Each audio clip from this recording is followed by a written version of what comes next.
Midlife is just puberty with taxes and a deep mistrust of enthusiasm. You're still hormonal. You're still confused. You're still having existential meltdowns in the bathroom mirror. But now you've got readers, joint pain, and a sudden need to compare insurance deductibles like you're negotiating a shady Craigslist deal in a Taco Bell parking lot. At night. With cash. Midlife is the encore that no one asked for, except now your audience is gone, your jeans don't fit, and you forgot your lines. Your favorite actors are either retired, dead, or starring in reverse mortgage commercials. And somehow you're supposed to be gracefully aging while budgeting for colonoscopies and pretending that you understand what a Roth IRA is. But the real threat isn't your cholesterol or your credit score. It's the thing that keeps you doom scrolling at 2 a.m., questioning your life choices, your haircut, and whether you've been living a lie since 2007. We'll get to that in just a bit. So, puberty gave you acne and maybe awkward boners. Midlife gives you plantar fasciitis, a tailbone that hurts for no reason, and a body that sounds like a crunching bag of chips when you stand up. Now, your body starts glitching like a one-star app that hasn't been updated since 2010. Things sag, shift, crack, and even disappear. Your back has opinions.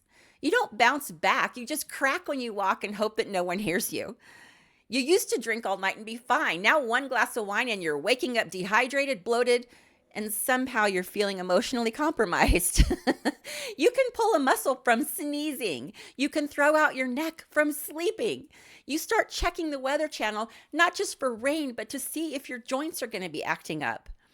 You Google things like, is it normal to feel dizzy when you stand up? Or why does my elbow click when I blink? You start having conversations about fiber. Enthusiastically. You have a favorite heating pad. Like you've become emotionally attached to it and will probably take it to the grave with you. It even has a name. And let's talk about skin. It suddenly has a texture like it's a relief map that's been left in a hot car. It's dry and oily in the exact same spot, like it's trying to cancel itself out. It's like it forgot what species I am. And sleep? Sleep is a scam. You either wake up in pain, drenched in sweat, or fully convinced that someone from your past just tried to betray you. But it was probably a dream. Maybe. Your body is no longer a temple. It is a haunted house with bad plumbing, flickering lights, and a raccoon in the attic named menopause. And just when you think it can't get any worse, you find out the raccoon brought their best friend, a rabid ferret with boundary issues. In puberty, your moods were a roller coaster. Now it's a full-blown demolition crew with 0 permits. You cry at dog food commercials. You rage at printer ink prices. You forget why you walked into a room and then you spiral about your entire life while you're there. Hormones in midlife don't just fluctuate. They riot. They turn on you personally. One minute you're feeling real chill and the next you're ready to fake your death, shave your head, and start a goat sanctuary in Arizona. Hot flashes, cold sweats, rage sweats, regret sweats. Your body's a steam room powered by chaos. Menopause turns your body into a haunted house with the lights on. You're not guessing anymore. You know what's coming, and it's still freaking terrifying. Men just get cranky, buy a drone, and become obsessed with the weather. And if you thought your hormones were unpredictable, just wait until you try to make plans with another adult over 40. Friendship is a group chat where no one ever meets up and everyone's in bed by 9. I mean, you love your people. You give them a kidney if they asked. But also, don't call me. Don't call me. Text me like a normal person and cancel plans at least twice so I know that you get me. If you actually see a friend in person, you talk about supplements and how tired you are. Making new friends? Oh, that's hilarious. You meet someone cool and immediately think, ugh, do I really have the energy to explain my entire personality from scratch? You don't want brunch. You want trauma bonding and shared silence. If we can't sit in the same room scrolling on our phones without talking, we're not friends. We're acquaintances.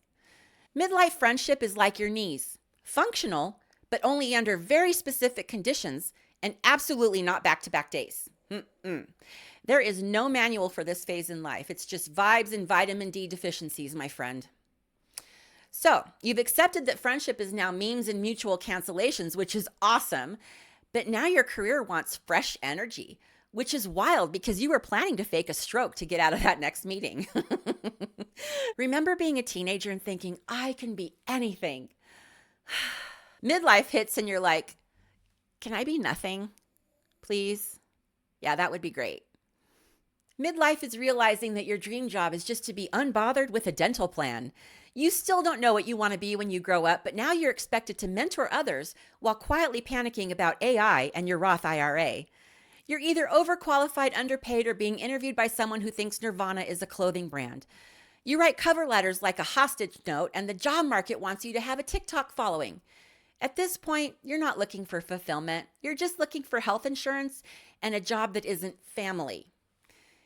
And then there's LinkedIn, where everyone's crushing it, right? Glowing up and so excited to announce something. Meanwhile, you're just trying to figure out where your glasses are and if that mole was always there.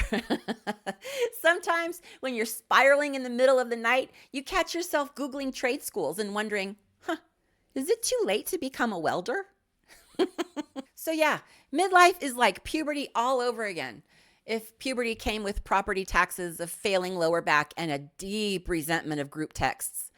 Your body's confused, your career's on life support, and you've started referring to people as kids without irony. And somehow you're still expected to be grateful for this chapter. But here's what has changed. You see it all now. You see the lies, the pressure, the performance, and you're done with it.